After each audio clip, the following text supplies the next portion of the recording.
So hello everyone, Satkhira পল্লী বিদ্যুৎ সমিতিতে একটি নিয়োগ বিজ্ঞপ্তি প্রকাশিত হয়েছে। পদটির নাম হলো বিলিং সহকারী পদ।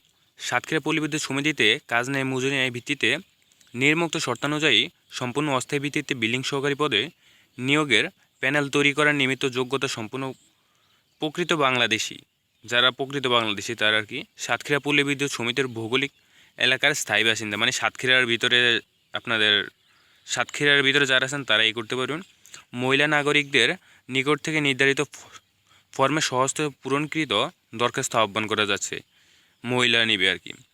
আবেদনের শেষ তারিখ 30/6/2024। নিয়োগ সম্পর্কে বিস্তারিত তথ্য ও শর্তাবলী সাতক্ষীরা পুলিশের ওয়েবসাইট www.pbs.satkira.gov.bd হতে সংগ্রহ করা হবে এবং এখানে তাদের ফোন নাম্বার দিয়ে দিছে, যোগাযোগ করতে পারেন। ধন্যবাদ।